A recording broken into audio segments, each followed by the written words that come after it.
Hello mga betch, it's me, your Gaytective, Martin Rules, and welcome back to my channel! Kamusta kayong lahat? I hope you guys, girls, and my non-binary friends are safe and healthy. Kung bago kayo sa aking channel, hello, my name is Martin, at tuwing Huwebes gumagawa ko ng video tungkol sa totoong krimen o misteryo na nangyari sa Pilipinas habang nagme-makeup. Kaya naman kung interesado ka sa ganitong klaseng content, I highly suggest na mag-subscribe ka na sa aking channel para naman matanggap mo na ang good news this week. Also, huwag mo rin kalimutan na i-click yung bell button para naman makalampag ka pag meron tayong bagong uploads. And lastly, if you have any questions tungkol sa topic natin for today, or sa mga makeup na i-apply ko, huwag kayong mahiya na magtanong sa comment section below. Okay, so last week, kung natatandaan nyo pa, pinag-usapan natin yung case ni Mark Welson Chua. And today naman, we are going to talk about Maria Evelyn Sayos and Lea Angeles Nang. Because yung death nila, or kung saan sila natagpuan rather, ay kinda similar, kinda lang, oo. And maiksi lang itong story, pero masasabi ko na isa sa pinaka-nakakakilabot at nakakagalit na pangyayari out there. By the way, before we start, gusto ko lang i-shoutout si CJLA for recommending this case. Kaya rin kung meron kayo nalalaman na true crime or mystery na nangyari sa Pilipinas or outside the Philippines involving Filipinos, let me know in the comments section below at pag-uusapan natin yan sa mga susunod na episodes. Now let's STFU and proceed to the story. Babala. Ang mga susunod na imahe, istorya at description ay maaari makapagdulot ng takot.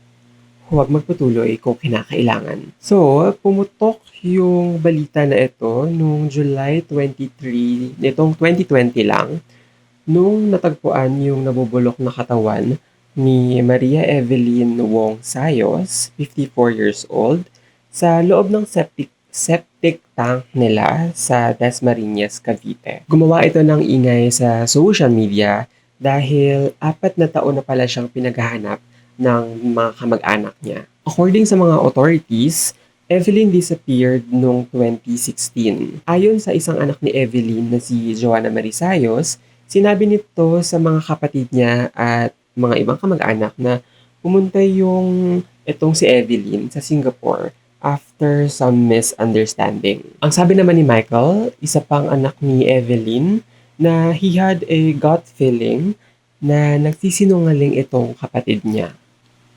Dahil ayon sa kanya, hindi naman aalis itong nanay nila nang hindi nagsasabi sa kanya. Napansin din itong Michael na ginagamit nitong Joanna Marie yung social media ng nanay nila para pang-message sa kanila at sa ibang kamag-anak nila.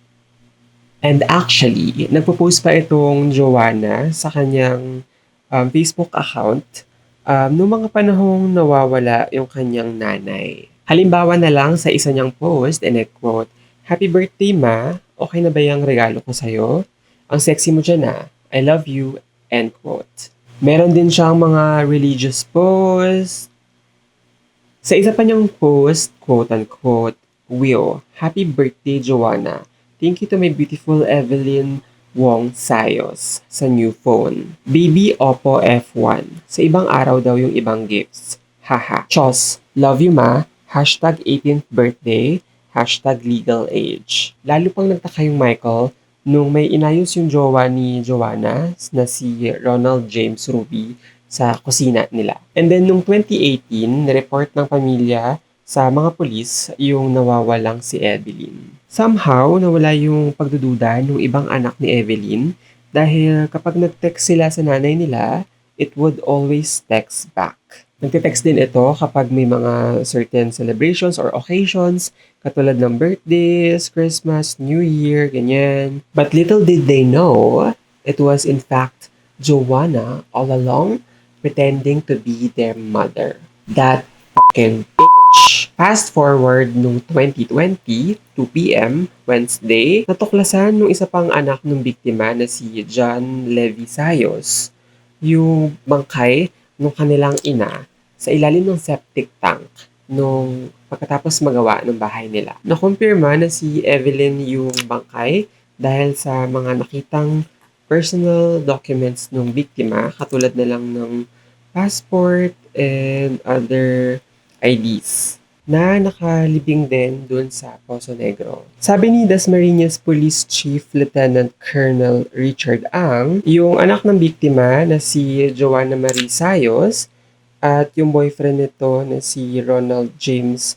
Ruby ang pangunahing suspect sa heinous crime. Dahil raw sa matinding galit ni Joanna sa nanay niya. Ayon kay Michael, hinayaan ng nanay nila na magstay si Joanna sa bahay at itong si Evelyn din yung nag-aasikaso ng lahat, pati na rin doon sa pag-aalaga sa anak ni Joanna. Yes, at ito yung tinitingnan ng marami na dahilan kung bakit nagawa ni Joanna ang patayin yung sarili niyang ina. Dahil lagi raw sinisermonan at pinapangaralan ni Evelyn si Joanna sa pagkakaroon ng pamilya at the age of 16. Nung nag-imbestiga yung mga polis kina Joanna at Ronald James, kaagad itong umamin sa karumal-dumal na krimen. Base sa investigasyon, pinukpok raw ni Ronald James si Evelyn ng martilyo sa ulo. Pagkatapos nung nakita nila itong buhay pa at naghihingalo, inutusan niya daw si Joanna na kumuha ng kutsilyo para tapusin na. Nung namatay na yung biktima, yung mga suspect ay inilagay ito sa septic tank at binuhusan nila ito ng semento para maitago. Ang nakakaloka, nagtagal ito ng 4 na taon, Zay. Oo, kahit na nangangamoy na yung bulok na laman nung sarili nilang nanay. Diyos ko, kinakaya nilang tiisin. Although, sabi sa report, binubuhusan nila from time to time ng semento para maitago talaga yung stench. Nakakaloka. Sabi nung Dasmariñas Police Chief, and I quote, may hindi tapos na septic tank doon sa loob ng kanilang bakuran. Nilagay niya yung patay na magulang ng babae, umorder ng graba, semento, buhangin, hinalo niya, tinabunan niya doon. Tapos from time to time na umaamoy yun, ang remedy na ginagawa niya is dinadagdagan niya ulit ng semento. End quote. The two suspects allegedly stated in their sworn statement how they planned the crime. Kasong murder ang sinampa kay Joanna Marie Sayos at sa kinakasamang si Ronald James Ruby, kasalukuyan silang nakakulong na walang piyansa. Okay, yung next na story na ating i-discuss na nabanggit ko kanina na kind of similar dito sa unang story dahil yung mga police at mga headline writers couldn't resist describing the murder victim as ang babae sa septic tank.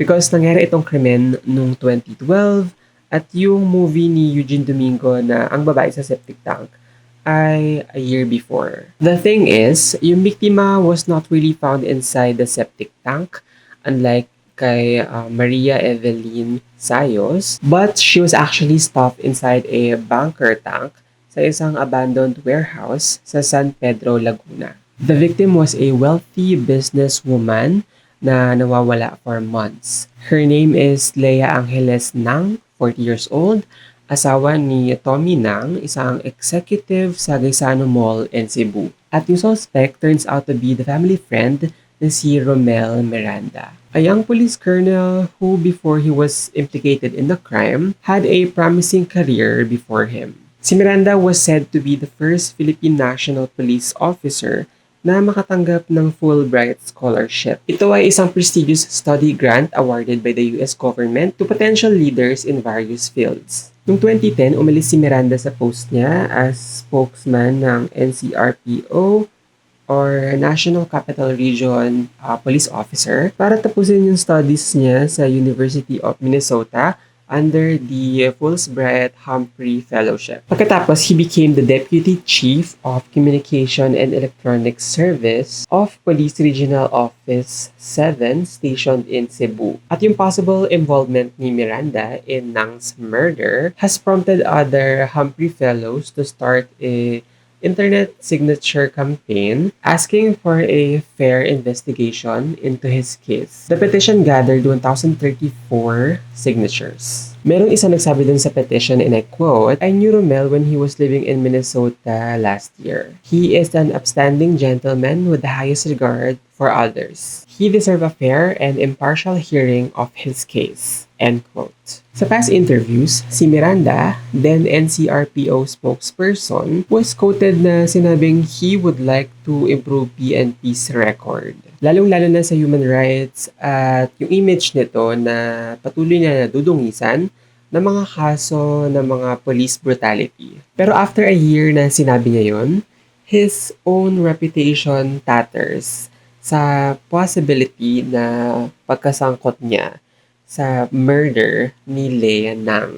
The Department of Justice found probable cause to formally file a charges against Miranda and 4 others. Bukod kasi dito kay Miranda, kinasuhan din si Reginel Regidor Santiago, kasama si San Pedro SPO1 Otelio Santo Jr., PO1 G. Ford Signap, at Elmer Paite, na caretaker ng compound kung saan nakita yung katawan ni Nang. Yung kaso has been raffled to Judge Aida Estrella Macapagal ng Taguig Regional Trial Court Branch 258. Sa mga nakakakilala kay Miranda, hindi sila makapaniwala na he was capable of killing Nang. Pero yung pamilya ng biktima was convinced that he masterminded the crime. Si Ana Cruz, lawyer at nag-represent sa pamilya Nang, ang sabi, and I quote, "There was no doubt that he was the last person that Nang saw before she disappeared." End quote. Sa investigation, unrecognizable na yung decomposed body ni Nang when the authorities found it inside what police had described as septic tank.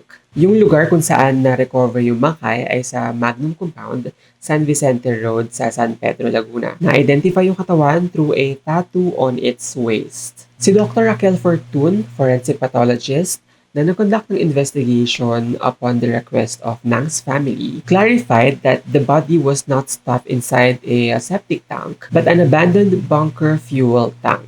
The necropsy of the PNP Crime Laboratory showed na namatay yung biktima sa subdural hemorrhage after receiving a blunt force trauma to the head. Yung mga police initially thought na yung disappearance was a kidnapping for ransom. Senior Superintendent Isagani Neres, head ng anti-kidnapping group ng PNP na formerly known as Police Anti-Crime and Emergency Response, ang sabi, he got a call from no less than PNP Chief Nicanor Bartolome, asking him to assist in investigating the businesswoman's disappearance. A task force composed of AKG, National Bureau of Investigation, and Criminal Investigation and Detection Group was immediately formed para imbestigahan yung kaso. Yung head ng AKG refused to go into details when asked how Nang's body was found. Pero eventually, they submitted the report to the Justice Department sa nangyari. According kay Tommy Nang, umalis daw yung asawa niya na si Lea sa bahay nila sa St. Ignatius Village sa Quezon City mga around 10 a.m. noong January 2012.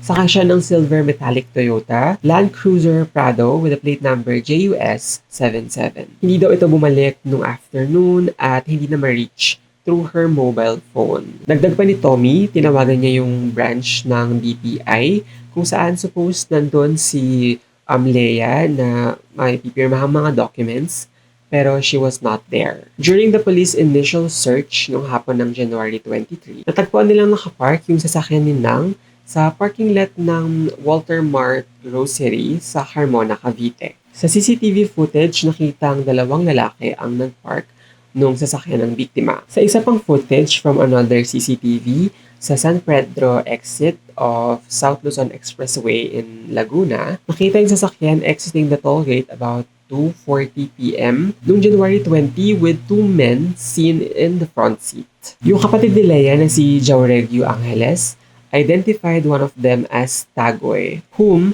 Nang and her family knew na assistant yon ni Miranda. Nasabi ko kanina na family friend si Miranda, di ba?